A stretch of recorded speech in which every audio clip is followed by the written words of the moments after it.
পুরীতে বেড়াতে গেলে ভগবান জগন্নাথ দেবের মহাপ্রসাদ এই খাজা আমরা ভগবান জগন্নাথ দেবকে নিবেদন করি এবং প্রসাদ হিসাবে বাড়িতে নিয়ে আসি। আর আজকের এই রথের দিনে মেলাতে বিভিন্ন দোকানে কিন্তু এই খাজা বিক্রি হয়, আর আমরা মেলা থেকে কিন্তু সেটা অবশ্যই কিনে নিয়ে আসি।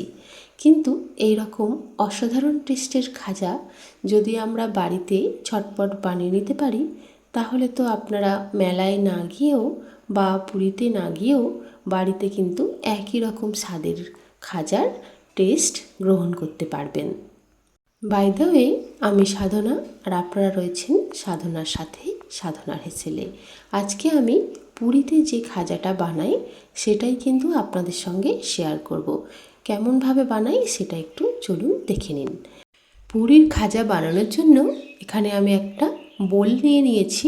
বোলের মধ্যে আমি নিয়ে নিচ্ছি 2 কাপ পরিমাণ ময়দা, মানে আমি এখানে 200 গ্রাম ময়দা নিয়ে নিচ্ছি।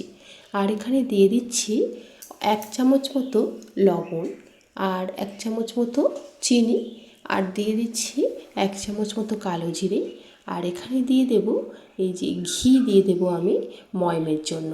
আপনারা ঘিয়ের বদলে তেলও দিতে পারেন, তবে ঘি দিলে এর টেস্টটা কিন্তু একেবারে পুরীর খাজার মতো হবে। এখানে আমি রেড কাউয়ের ঘি ব্যবহার করেছি, আপনারা যে কোনো কোম্পানির ঘি কিন্তু ব্যবহার করতে পারবেন। ঘিটা আমি এখানে 3 চামচ দিয়ে দিয়েছি। দিয়ে ভালো করে এইভাবে হাত দিয়ে কিন্তু ময়দাটাকে ময়ম দিয়ে নিতে হবে। খুব ভালোভাবে মিশিয়ে নিতে হবে। যখন দেখবেন এরকম ডালা ডালা হয়ে আসছে, এরকম হাত দিয়ে মুঠো করলে দেখবেন এরকম মুঠো হয়ে যাবে, আবার অনায়াসেই কিন্তু ভেঙে যাবে।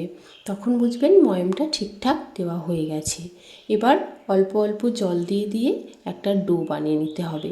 এখানে কোনো রকম গরম জল ব্যবহার করতে হবে না, একেবারে নর্মাল ওয়াটার নিলেই কিন্তু হবে।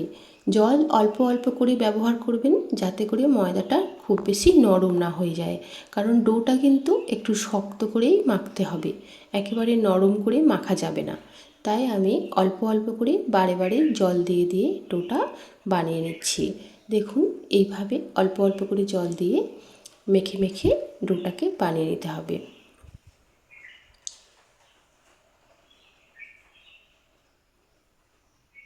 দেখুন আমি একেবারে খুব ভালো করে হাত দিয়ে ডোটাকে কিন্তু বানিয়ে নিচ্ছি। এইভাবে আপনারাও ডোটা বানিয়ে নেবেন। ডোটা বানিয়ে নেওয়ার পর আমি একটা ঢাকনা চাপা দিয়ে দিলাম এবং 5 মিনিটের জন্য এটাকে রেস্টে রেখে দেব। ততক্ষণ আমি দেখুন এখানে একটা ব্যাটার বানিয়ে নেব।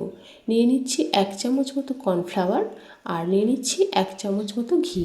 ঘি আর কর্নফ্লাওয়ারটা দিয়ে আমি এইভাবে মিশিয়ে একটা ব্যাটার বানিয়ে নিচ্ছি। দেখুন এইভাবে চামচ দিয়ে এটাকে ঘুরিয়ে একটা ব্যাটার বানিয়ে নিয়েছি। খুব স্মুথ করে কিন্তু ব্যাটারটাকে বানাতে হবে। এবার আমি ময়দাটার ঢাকনাটা খুলে নিয়েছি।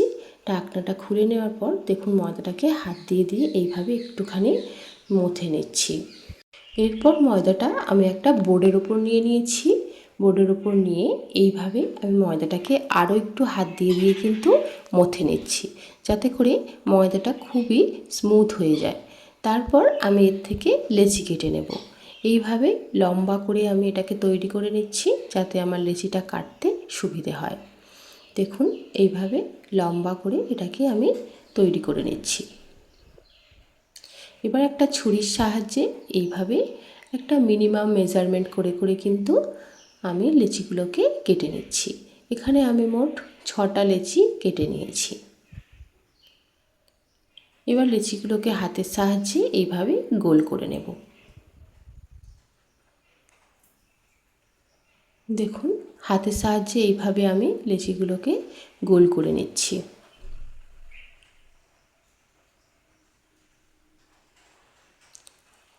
সমস্ত লেচিগুলো আমার গোল করা হয়ে গেছে। এবার আমি বোলের মধ্যে লেচিগুলোকে তুলে নিচ্ছি। এবার লেচিগুলোকে বেলে নিতে হবে। আমি একটা চাকি নিয়ে নিয়েছি। এবার আমি একটা করে লেচি নেব, আর অল্প অল্প কর্নফ্লাওয়ার ছড়িয়ে কিন্তু এটাকে বেলে নেব। এটা কিন্তু ময়দা দিয়ে বেলা যাবে না, কর্নফ্লাওয়ার দিয়েই কিন্তু এটাকে বেলতে হবে, তবেই কিন্তু এটা খুবই সুন্দর হবে। দেখুন এইভাবে এটাকে ঘুরিয়ে ঘুরিয়ে রুটির মতো করেই বেলতে হবে, তবে কিন্তু ভীষণ পাতলা করতে হবে।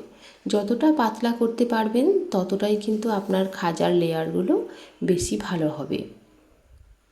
দেখুন এইভাবে একেবারেই পাতলা করে আমি একটা রুটি বেলে নিচ্ছি। আমি দেখিয়ে দিচ্ছি এটা কতটা পাতলা হয়েছে। দেখুন হাতও কিন্তু তলা থেকে দেখা যাচ্ছে। এই রকম পাতলা করে কিন্তু বেলে নিতে হবে। এইভাবে আমি সমস্ত রুটিগুলোকে বেলে নিয়েছি। দেখুন একেবারে পাতলা পাতলা করে আমি সমস্ত রুটিগুলোকে কিন্তু বেলে নিয়েছি। আর সমস্ত রুটিগুলো কিন্তু একই মাপের হতে হবে, এটা আপনারা একটু লক্ষ্য রাখবেন। এবার লেয়ারগুলোকে তৈরি করে নেব। আমি এই চাকিটার ওপরে একটা করে রুটি নেব, তার উপর ওই যে মিশ্রণটা বানিয়ে রেখেছিলাম সেটা অল্প অল্প করে একটুখানি স্প্রেড করে দেব, যাতে রুটিটার গায়ে খুব ভালোভাবে লেগে যায়।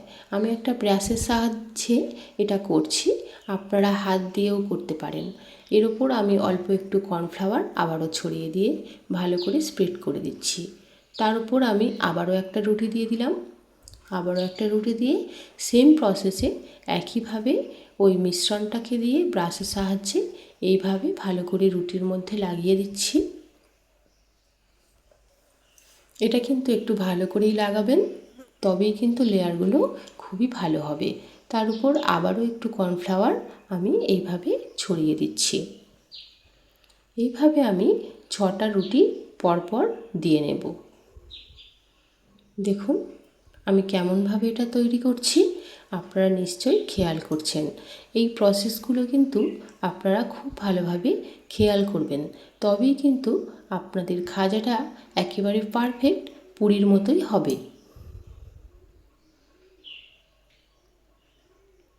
দেখুন এইভাবে আমার 6টা রুটি পরপর আমি লেয়ার বানিয়ে নিয়েছি। এবার উপর থেকে অল্প একটুখানি প্রেস দিয়ে দিয়ে এইভাবে সেট করে নেব। তারপরে এই রকমভাবে একটা রোল বানিয়ে নেব। দেখুন এইভাবে কিন্তু রোলটাকে বানিয়ে নিতে হবে। রোলটা বানিয়ে নেওয়ার পর এইভাবে প্রেস দিয়ে দিয়ে এটাকে কিন্তু সিল করতে হবে, যাতে রুটিগুলো খুলে না যায়। আমি একটা বোর্ডের উপর নিয়ে এইভাবে লম্বা করে করে কিন্তু প্রেস দিয়ে দিয়ে এটাকে সিল করে নিচ্ছি, যাতে কোনোভাবেই লেয়ারগুলো খুলে না আসে। এই মুখের দিকটা বা এই রোল করার একেবারে শেষের দিকটা, এন্ডের দিকটা কিন্তু খুবই ভালো করে সিল করতে হবে। দেখুন এরকম লম্বা করে নিয়েছি, তারপর আমি অর্ধেক ভাগ করে এইভাবে ছোট ছোট করে কেটে নেব। এগুলোকে আপনারা যেরকমভাবে শেপ দিতে চান, একটু বড় ছোট সেরকমভাবে আপনারা কেটে নিতে পারবেন। এইভাবে কেটে নেওয়ার পর অল্প অল্প প্রেস দিয়ে দিয়ে এরকম লম্বা করে খাজাগুলোকে বানিয়ে নিতে হবে। খুব বেশি প্রেস দেবেন না, তাহলে লেয়ারগুলো কিন্তু চেপে যাবে। এই রকম অল্প অল্প প্রেস দিয়ে দিয়ে খাজাগুলোকে বানিয়ে নিতে হবে। আমার সমস্ত খাজাগুলো বানিয়ে নেওয়া হয়ে গেছে। এবার আমি ওভেনে একটা কড়াই বসিয়ে দিয়ে দিয়েছি বেশ খানিকটা পরিমাণ তেল। এখানে আমি সানফ্লাওয়ার অয়েল ব্যবহার করেছি, আর এখানে দিয়ে দিয়েছি ঘি। ঘিটা একটু দিলে কিন্তু একেবারে স্বাদটা পুরীর খাজার মতোই আসে। আর আপনারা যদি পুরোটাই ঘিয়ে ভাজতে পারেন তাহলে তো আর কথাই নেই। তেলটা অল্প গরম হয়ে এলে আমি খাজাগুলোকে ছেড়েছি। খুব বেশি গরম করবেন না, আবার খুব ঠান্ডাও করবেন না, মোটামুটি অল্প অল্প গরম হবে সেরকম অবস্থায় খাজাগুলোকে দিয়ে দিতে হবে। আমি এরকম 5টা খাজা দিয়ে দিয়েছিলাম। তারপরে মিনিট 5 সময় ধরে খাজাগুলোকে কিন্তু মিডিয়াম ফ্লেমে লাল করে ভেজে নিতে হবে। খুব বেশি কড়া করব না, মোটামুটি অল্প অল্প গায়ে একটা ব্রাউন ব্রাউন কালার আসবে সেরকমভাবেই কিন্তু খাজাগুলোকে ভেজে নিতে হবে। দেখুন আমি আবারও একটা ব্যাচ দিয়ে দিয়েছি। এই রকমভাবেই কিন্তু খাজাগুলোকে ভাজতে হবে। কালারটা নিশ্চয়ই আপনারা খেয়াল করছেন। খুব বেশি কিন্তু আমি লালচে করিনি, অল্প অল্প ব্রাউন ব্রাউন কালার এসছে তখনই কিন্তু আমি এগুলোকে তুলে নিয়েছি। এতে করে খাজাটা যেমন মচমচে হবে তেমন কালারটাও কিন্তু খুবই সুন্দর আসবে। অবশ্যই কিন্তু গ্যাসের ফ্লেমটাকে মিডিয়ামে রেখে তবেই ভাজবেন। এইভাবে আমি 3টে ব্যাচে সমস্ত খাজাগুলোকে ভেজে নিয়েছি। দেখুন কালারটা কতটা সুন্দর এসছে আর ভীষণ কিন্তু মচমচেও হয়েছে। এবার খাজাগুলোকে রসে দিতে হবে। আমি একটা রস বানিয়ে নেব এখানে। দেখুন আমি এখানে দিয়ে দিয়েছি 1 বাটি পরিমাণ চিনি আর ওই সেম বাটিরই 1 বাটি পরিমাণ জল, আর দিয়ে দিয়েছি 2টো এলাচ ফ্লেভারের জন্য। এবার শিরাটাকে জাল দিতে থাকবো। গ্যাসের ফ্লেমটাকে একটু হাইতে দিয়ে এইভাবে শিরাটাকে আমি জাল দিতে থাকবো। এই চিনির শিরাটা কিন্তু একেবারেই খুব একটা তারযুক্ত হবে না, অল্প মিডিয়াম চটচটে একটা ভাব আসবে। তাই খুব বেশিক্ষণ শিরাটা জাল দিতে লাগবে না। একটু কিছুক্ষণ জাল দেওয়ার পর হাত দিয়ে এইভাবে দেখে নেবেন, অল্প একটা চটচটে ভাব আসলেই কিন্তু বুঝতে পারবেন শিরাটা তৈরি হয়ে গেছে। আমার চিনির শিরা কিন্তু একেবারে রেডি হয়ে গেছে। এবার এই চিনির শিরাটাকে ঠান্ডা করে নিতে হবে। আপনারা খেয়াল রাখবেন খাজাটাকেও কিন্তু ঠান্ডা করে নেবেন আর চিনির শিরাটাকেও কিন্তু ঠান্ডা করে নেবেন। গরম অবস্থায় দিলে কিন্তু খাজা নরম হয়ে যাবে।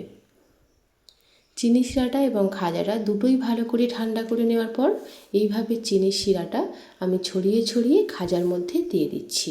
খাজাটা চিনির শিরায় ডোবানোর কোনো প্রয়োজন নেই, এইভাবে অল্প অল্প করে ছড়িয়ে দিলেই এর লেয়ারে লেয়ারে কিন্তু চিনির শিরা ঢুকে যাবে এবং অসাধারণ টেস্টের খাজা কিন্তু তৈরি হয়ে যাবে। এবার খাজাগুলোকে আমি একটুখানি উল্টে পাল্টে দিচ্ছি যাতে চিনির শিরাগুলো খুব ভালোভাবে এর মধ্যে লেগে যায়।